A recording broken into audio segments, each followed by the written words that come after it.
2 lata temu albo i 2,5 roku temu otrzymałam maila właśnie z Narodowego Instytutu Fryderyka Chopina, że będą prowadzić taki projekt dotyczący digitalizacji, konserwacji muzykaliów z zapytaniem, czy w naszych zbiorach znajdują się takowe. Nie wydaje się w ogóle oczywiste, że w zbiorach Muzeum Zamkowego w Malborku, które kojarzone jest przede wszystkim z kolekcjami dzieł sztuki, militariów, dawnego rzemiosła artystycznego, znajdują się m.in.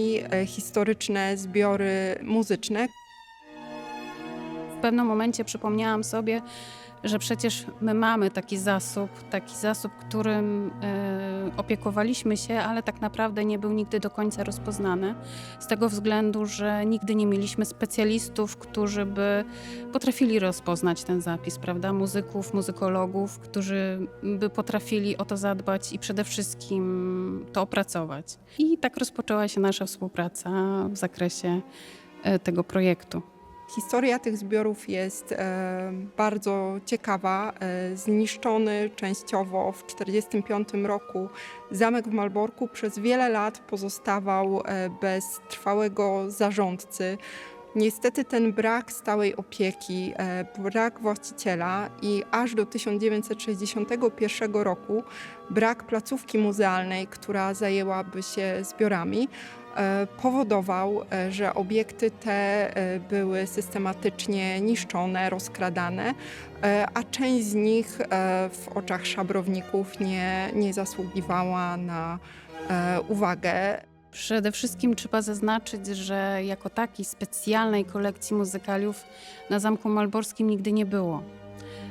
I warto, żeby to wybrzmiało, że te muzykalia, które przed wojną znalazły się na Zamku Malborskim, to jest spuścizna gminy ewangelickiej Kościoła Świętego Jerzego, który tutaj niedaleko zamku funkcjonował. Jeżeli chodzi o ten zasób, który posiadamy w Bibliotece Zamkowej, to taką najciekawszą jego część stanowią nuty rękopiśmienne właśnie kompozytorów lokalnych.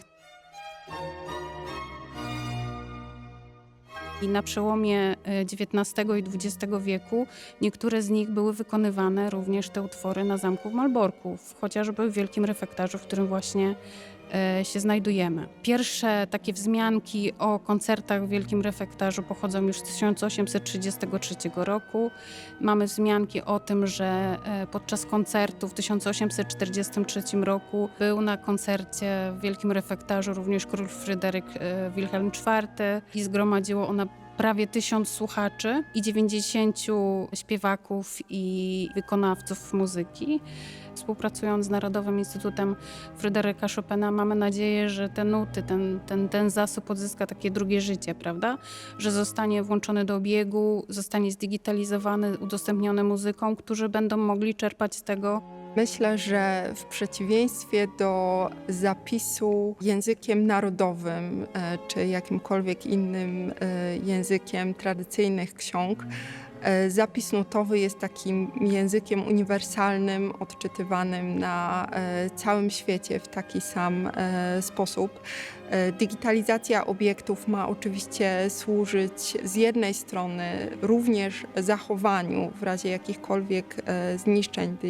Digitalizację też uznajemy za sposób konserwacji i utrwalania zbiorów, ale z drugiej strony digitalizujemy obiekty po to, żeby je szerzej udostępniać. To też większe możliwości do dotarcia do tych zbiorów przez badaczy, którzy nie muszą korzystać z nich u nas na miejscu w bibliotece, chociaż i taka możliwość istnieje. Tak naprawdę dzięki digitalizacji i udostępnieniu w sieci, a nawet te obiekty, które w sieci udostępnione nie zostaną, możemy do nich dotrzeć z każdej części świata. Liczymy na to, że pasjonaci dawnej muzyki będą zwyczajnie mieli możliwość zapoznania jakiejś ponownej interpretacji utworów, zwłaszcza w kontekście tych utworów, które powstawały lokalnie i które są być może mniej znane. Generalnie z takich bardzo cenionych materiałów, którymi zainteresowali się już wcześniej badacze, to są kantaty Ottona Gledała, kompozytora, który rezydował w Królewcu, z katedry w Królewcu.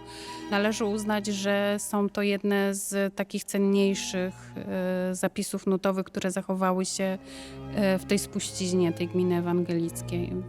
Więc myślę, że one na pewno otrzymają drugie życie. Natomiast myślę, że udostępnienie XIX-wiecznych zapisów nutowych, rękopiśmiennych szerszemu gronu badaczy na pewno wzbudzi ich zainteresowanie i myślę, że staną się one przedmiotem głębszych badań.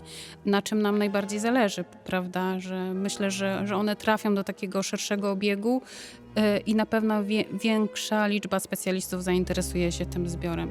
I myślę, że to jest bardzo cenne i unikatowe w tym momencie.